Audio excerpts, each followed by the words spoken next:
Hosted by you/too many pets. My 27M girlfriend, 24F, loves animals. She is a legal secretary for her job and also works as a small animal specialist on the side. She's been a small animal specialist for 4 years, and after getting her real job, she decided to keep her other job for fun. At home, we have 2 dogs and 2 cats. All of them are her pets. Her jobs are highly demanding, and when she isn't working, she's in the den organizing huge dog adoption events. Every 4 or 5 months, she manages to bring about 60 dogs up from high-kill shelters around the US and finds every dog a home. I think that's a cool thing she does, but she literally stays up until 3 a.m. planning flights and managing people to get the dogs securely to the holding center, etc. Then she wakes up at 6 a.m., goes to work until 5 p.m., goes to her other job until 10 p.m., comes home, and repeats the process. On her days off, she takes her dogs to the park or goes on hikes. She lavishes her pets with new beds and the best food, and when she is working, she sends the dogs to daycare, etc. As you can see, her days are filled with animals, and I feel like I'm not even a part of this relationship. When she isn't with animals, she's reading or doing her own thing. We've been out to dinner together maybe twice in the past month. She isn't distant or rude, she always lets me in on what she's doing and asks if I want to help or if I want to go to the park with her or on a hike, but I don't want to because it's always about the animals and not me. Anyway, last night before we went to bed, she said she was thinking about getting a tree frog to put in the den because she really liked the calming presence they give off. I just think that was the straw that broke the camel's back because I told her that's insane. I told her I'm tired of all the animal stuff she's involved in. I told her she needs to grow up, and I told her absolutely no to the tree frog idea. At first, she was quiet, but then she said something about how animals are her passion and that what she does isn't stupid. She said she'll never get tired of animals and pointed out that I have my own hobbies too that she doesn't think are stupid or childish. She then said that tree frogs are close to nothing maintenance-wise and that they're just pretty. Then she started getting upset, cried, and left the room. When I woke up, I found her asleep on the living room floor with the dogs. It's not like we're being overrun with animals, but the amount of them in my life is aggravating. She even brings random lizards home and nurses them back to health. Isn't this all a little insane? She's always loved animals, but now that she makes a substantial amount of money, she does more than ever. I don't get it.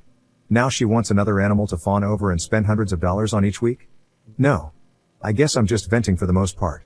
I feel bad about how she feels, but I still think the time she invests in animals is insane, and since she's in a relationship with me, she should act like it. Commenter. Why would you tell her to grow up? She is grown up, and yes, animals are her hobby. She makes time for her hobby. I think you're just resentful because you aren't spending time with her. She has a right to be upset about what you said. Why don't you sit her down and explain that you think her hobby is great but also time-consuming? You would like to spend more time with her and do other things besides activities related to animals. Think of some activities you both haven't experienced that aren't related to your hobbies. Create a hobby you can both enjoy together so you can set aside time for it every week. Ops response. I told her to grow up because she's spending thousands of dollars flying dogs back and forth when she could be using that money to help homeless children. I mean, if she was that determined to donate, or give away, her money. Commenter's response. Then you'd be writing about how your girlfriend is too focused on homeless children and still doesn't pay attention to you. Ops response. No. I see the point in donating money to homeless children, and actually doing something about it is even cooler. I honestly don't understand why she needs to dedicate so much time to animals. Update 1 day later. After reading comment after comment about how I didn't support my girlfriend or care about her passions, I started to see where I was wrong. I do care about her passions. Personally, I am burnt out on animal care. I should have communicated that better instead of blowing up on her.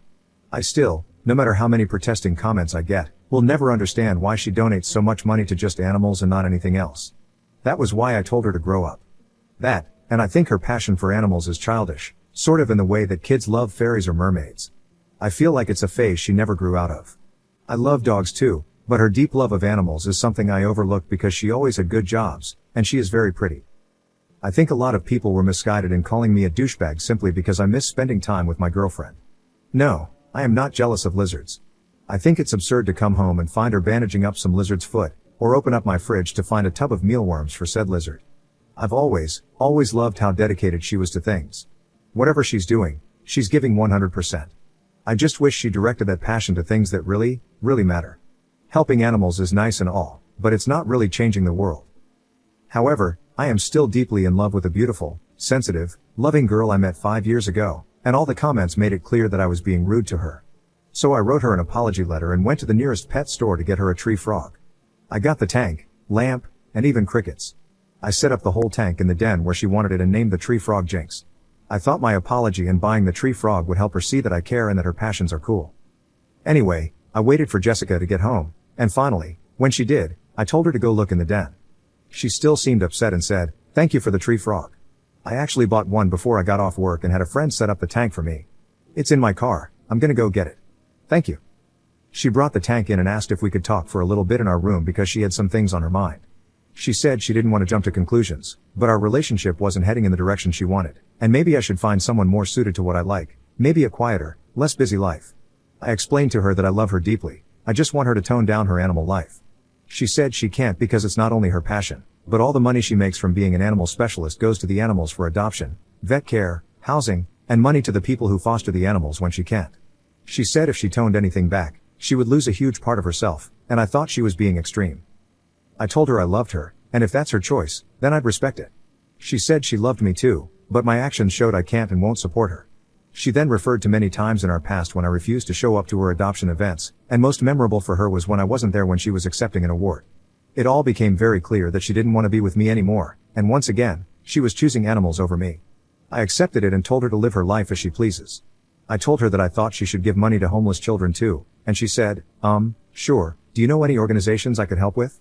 But I didn't have any suggestions, and I was already angry and felt like she was giving me a slap in the face. She said that I was missing the point. We ended the conversation shortly after that with us splitting up, and her saying there are things in life that I don't understand, and she can't make me understand. It's just as frustrating for both of us. I agree with her about the frustration part. She said that I can spend as much time as needed to clear my head and that I'm allowed to stay here until I find a new place to live. Unfortunately, the house is hers, and life is going to be weird to adjust to alone. But she's right that it will be less busy and quieter, which I'm excited about and looking forward to. I am also happy about not having to share my home with a tree frog, her 2 dogs, 2 cats, and whatever other critter she brings home for the night. Commenter. Oh crap, it's not even your house? I thought it was at least shared. You tried to tell an animal lover, who helps more than most, not to get another animal in her own home. You're a special kind of stupid.